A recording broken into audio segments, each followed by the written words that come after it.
Boa noite a todos, obrigado pelo convite, eu fico muito feliz não só pelo assunto, que é extremamente interessante, eu trabalho com isso há muito tempo, mas também porque eu sou paulistano, nasci em 52, fui criança na década de 60, fui jovem na década de 70, nossa vida era principalmente jogar bola na rua, né, que era uma maravilha, e andar de bicicleta, no Itaim Bibi, vocês imaginem fazer isso hoje lá, tá certo? Quer dizer, eu acompanhei essa mudança toda, vi a minha cidade ser completamente desvirtuada, né, desumanizada.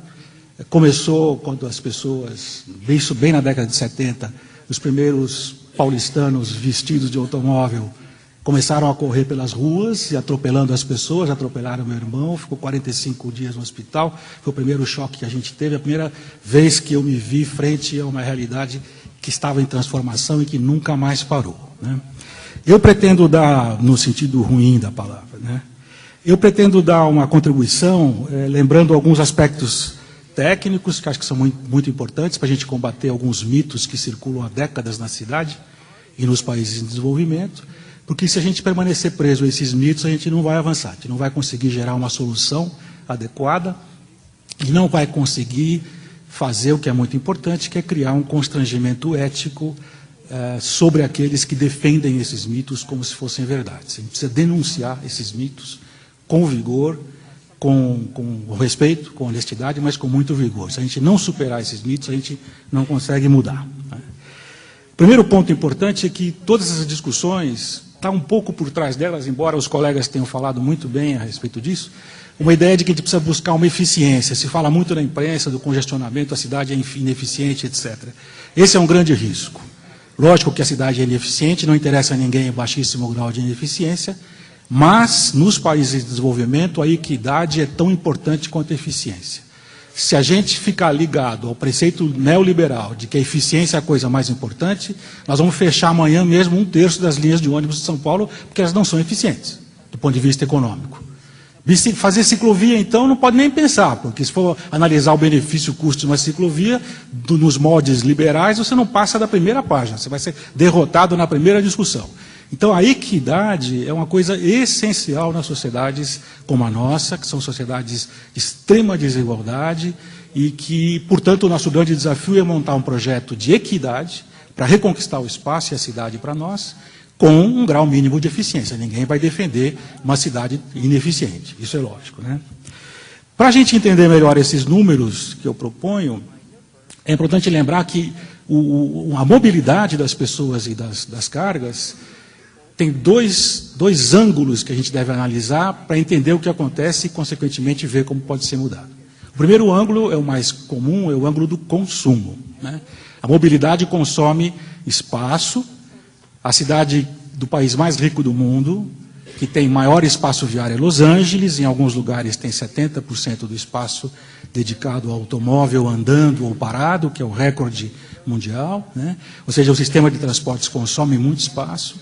Dentro do sistema viário, dependendo do modo que você utilize, você consome uma certa quantidade de espaço. O pedestre consome mais ou menos 1 metro quadrado, a bicicleta 2,5 metros, quem está na moto vai consumir aí uns 8 ou 10 metros, quem está dentro de um ônibus vai consumir 1 metro só, igual ao pedestre, e quem está no automóvel vai consumir 50 metros quadrados. Essa é a grande diferença, né? Além disso, existe um consumo totalmente diferente de energia. Quem anda de ônibus consome 1/10 da energia de quem anda de automóvel. Os números são abundantes, literatura internacional, literatura brasileira já mostra isso claramente. Em relação à poluição, a gente vê muito na cidade as pessoas falando que absurdo é que o ônibus só tem 6 pessoas dentro. Que desperdício, pessoas dentro do automóvel, né? Só que aquela pessoa dentro do automóvel está emitindo 10 vezes mais poluição do que cada um daqueles 6 que estão dentro do ônibus, está ocupando 8 vezes mais espaço do que cada um daqueles 6 que estão dentro do ônibus, e por aí vai.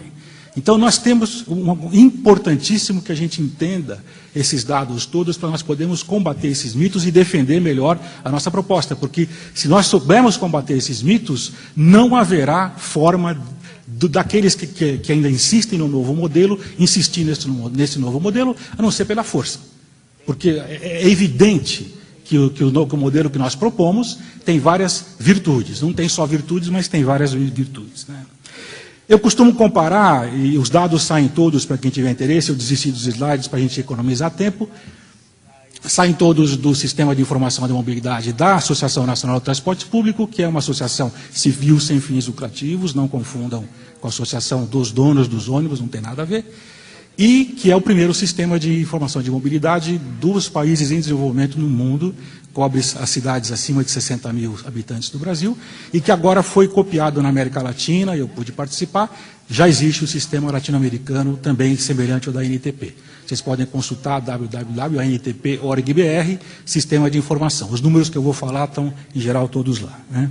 Quando a gente compara, por exemplo, em São Paulo, usando os dados da OD, o que a gente chama de metabolismo da mobilidade, é o que as pessoas consomem, que eu estava citando, de espaço, etc., e o que elas geram de impactos negativos. Os 3 impactos mais importantes são o acidente de trânsito, de longe o maior impacto negativo da equidade, em relação à equidade dos países em desenvolvimento. O segundo é a contaminação do ar, que nas grandes cidades como São Paulo é gravíssimo.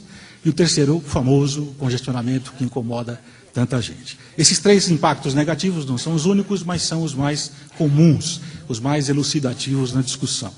Se a gente for observar um dia de São Paulo, com os dados da OD, uma família de classe média, muito comum hoje em São Paulo, com 2 automóveis, comparada 4 pessoas e 2 automóveis, e uma família de renda mais baixa, com 4 pessoas e nenhum automóvel. Ao fim de um dia, essa família de classe média com 2 automóveis terá consumido de 10 a 12 vezes mais espaço público do que a família de renda baixa. E lembrem-se que numa cidade como São Paulo, que tem aí 20 mil quilômetros de vias, esse patrimônio público custou para nós cerca de 50 bilhões de reais para construir, que são 2 orçamentos da cidade. Tem um enorme investimento social num sistema viário gigantesco, que na verdade é apropriado por uma parte pequena da sociedade que anda de automóvel. É uma privatização do espaço público que constitui uma violência, que essa é a principal violência, que sustentou muitos prefeitos na cidade, baseado no mito de que construir vias é democrático. Não é democrático. Construir vias numa sociedade como a nossa é altamente antidemocrático e iníquo. E esse é a primeira coisa que a gente tem que denunciar, né? Os outros aspectos de poluição nem se fala, quer dizer, tanto o automóvel quanto...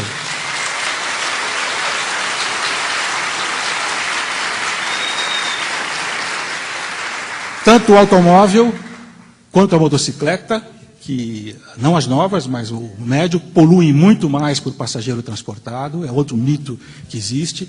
Quando a gente fala em congestionamento, entra, infelizmente, eu sei que a pessoa que mencionou isso aqui fez com toda a boa vontade, porque esse é o número que circula, esse mito de que São Paulo tem 7 milhões de automóveis, isso não existe.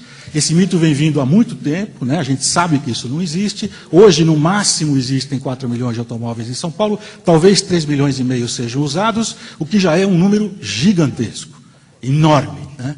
Mas não existem esses outros veículos que, simplesmente, materialmente impossível que eles existam, mas eu não sei a quem interessa ficar dizendo que existe 7 milhões de automóveis. Houve uma interpretação equivocada de automóveis. Pode ser que exista uma quantidade de veículos, né? Eu acredito que existe, pelos estudos da OAD de São Paulo, que é feita pelo metrô, do IPEA, mais ou menos 5,5 milhões de veículos, não de automóveis, né? Só para a gente dizer como as coisas são difíceis de discutir quando os números são muito estranhos, né? Bom, essa mesma família de classe média, no final do dia, ela emitiu 12 vezes mais poluentes do que a família de renda baixa, e ela colaborou 16 vezes mais para a ocorrência de acidentes, que a gente sabe em São Paulo é uma situação gravíssima. Portanto, existe uma enorme iniquidade na apropriação do espaço da cidade, que é um espaço público, é um patrimônio público. E isso foi construído, e é muito importante a gente lembrar, por um projeto de outros seres humanos que nos antecederam na cidade. São seres humanos como a gente, eles tinham uma outra visão da realidade. Não podemos pensar... Eu acho uma ingenuidade pensar, do ponto de vista da ciência política, eles erraram, eles não sabiam o que estavam fazendo. Não. Esses projetos são projetos concretos de elites, isso acontece em todos os países. Nós tivemos uma elite totalmente relacionada com a ideia norte-americana, em alguns casos europeu, de desenvolvimento em função do automóvel, do progresso no material e etc., da criação de empregos. Esse é um projeto consciente de uma elite, que dominou o Brasil desde a década de 30, quando destruiu o sistema ferroviário e começou a implantar as rodovias. Eram seres humanos como nós, antepassados nossos, que poderiam estar aqui brincando conosco e discutindo. Temos que entender isso. Esse projeto não acabou. Esse projeto continua vivo. Não adianta a gente pensar que com boa vontade a gente vai conseguir mudar.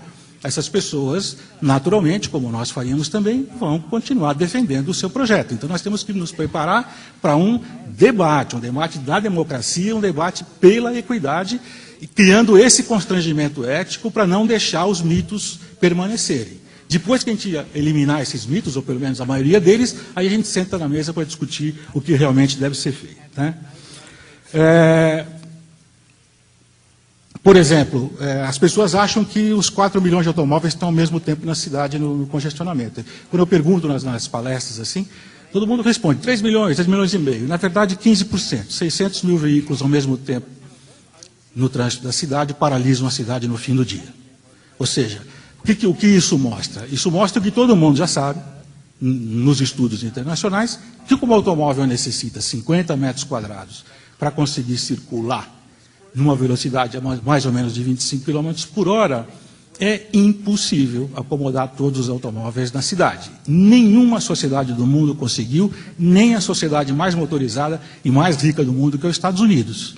Los Angeles, que eu já mencionei, que tem a maior oferta da Terra em termos de espaço para o automóvel, todos os anos ganha o campeonato de congestionamento nos Estados Unidos, feito pela Universidade do Texas, que faz o estudo, inclusive, para o governo americano. Campeã, todo ano campeã, apesar de toda a oferta que ela tem. Portanto, o mito de que as vias, o aumento das vias vai permitir acabar com o congestionamento, esse é um mito que a gente tem que lutar mais contra ele, né? Antes de ir para o final, não sei quantos minutos eu tenho, faltam 5.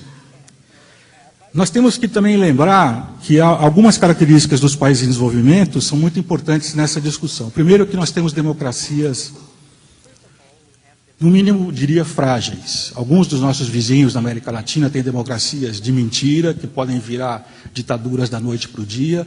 Outros têm democracias frágeis. Nós, felizmente, me parece, temos agora uma democracia forte e que, felizmente, deverá continuar. Assim espero. Mas, dada a enorme disparidade social das nossas populações, o grau de educação, a capacidade de compreensão dos processos políticos, né? Aqui eu falo de uma ignorância factual, uma ignorância objetiva, não é ignorância que tem nada a ver com inteligência, né? Acho que vocês me entendem. Nossa população, em geral, não tem condições de interpretar os processos políticos que acontecem e, portanto, são presas fáceis de qualquer tipo de retórica irresponsável e populista, né? Então, essa dificuldade é muito grande. As pessoas que hoje, por exemplo, não nós que estamos aqui, que temos alguma voz porque somos de classe média ou da elite, as pessoas que realmente precisam da bicicleta no Brasil não têm poder. Elas não conseguem chegar no governo e mudar a agenda, né? E esse projeto que foi implantado desde a década de 30 nunca mudou, né? Mesmo desde 90, que a gente voltou ao novo Código de Trânsito, até aqui, todas as elites brasileiras apoiaram o projeto de desenvolvimento de automóvel e de motocicleta. Todas. Do ponto de vista da ciência política, hoje não existe nenhum grupo político importante no Brasil, importante no sentido de ter poder real. Não existe nenhum grupo político no Brasil que apoie esse projeto que nós estamos apoiando para valer. Nenhum. Portanto, nós constituímos, na verdade, uma enorme rede que está crescendo cada vez mais, meio fora do sistema político, e só ela vai conseguir mudar isto tudo, porque nenhum grupo político do Brasil aceita esse projeto que nós estamos falando. Porque na hora do vamos ver, baixa o imposto do automóvel, baixa o imposto da motocicleta em 2 dias, né? E não baixa o imposto do ônibus. Isso aconteceu. Ou seja, nós da NTP tivemos que ir a Brasília dizer, isso tem ônibus no Brasil, as pessoas não vai baixar.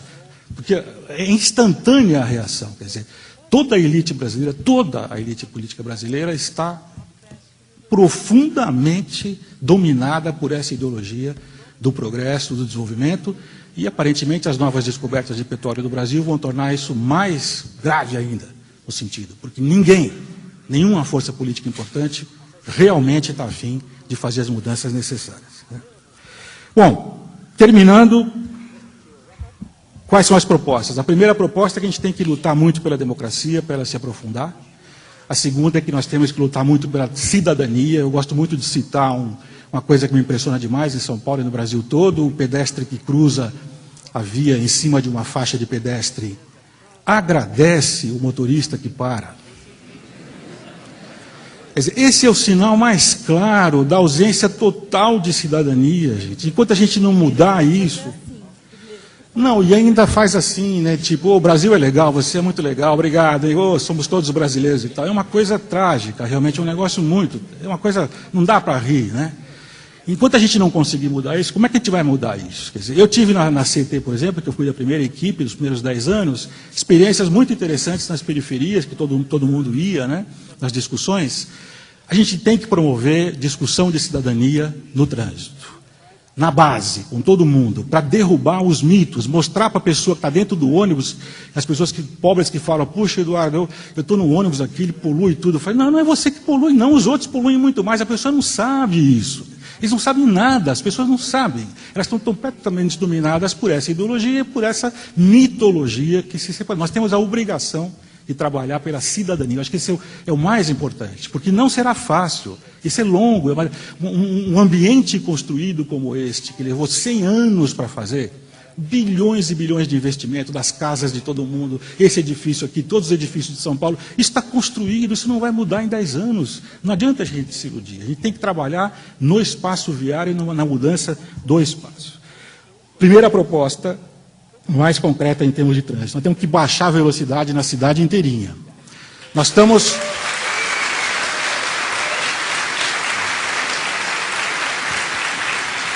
A CT começou a fazer esse projeto, eu fui pessoalmente dar o meu apoio lá na prefeitura, fiz questão, encontrei todos os meus amigos da CT, dar o apoio. Esse é o projeto certo. Nós temos que baixar a velocidade em toda a cidade, não é só nas avenidas, né? Nos bairros também. Os bairros foram totalmente privatizados no seu sistema viário, ninguém mais consegue andar, as crianças não podem mais fazer nada, ou seja, é lógico que uma cidade gigantesca não vai voltar a ser a cidade de quando eu era menino jogando bola na rua, eu sei disso, né? Mas a cidade pode ser, como vários falaram, muito melhor, ela pode voltar a ser uma coisa muito melhor.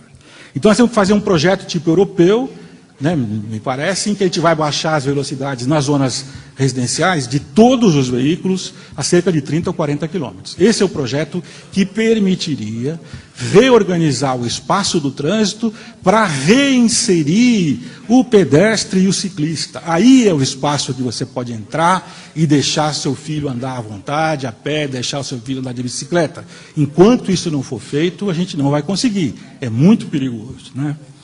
Logicamente, nós temos que tirar automóveis, em vez de fazer vias, nós temos que tirar automóveis da rua. Felizmente, o congestionamento ele tem uma função na matemática exponencial, quer dizer, ele cresce muito, muito rapidamente, e, portanto, se você tirar 30% dos automóveis de circulação, por exemplo, definitivamente, você consegue baixar muito o nível do congestionamento e ganha um enorme espaço para ampliar o sistema de ônibus para o pedestre e para a bicicleta. Temos que tirar 30% dos automóveis de São Paulo, não deixar mais ninguém entrar e recuperar esse espaço a favor do transporte público, do pedestre e da bicicleta. Bom, acho que eu já falei demais. Depois a gente continua. Obrigado.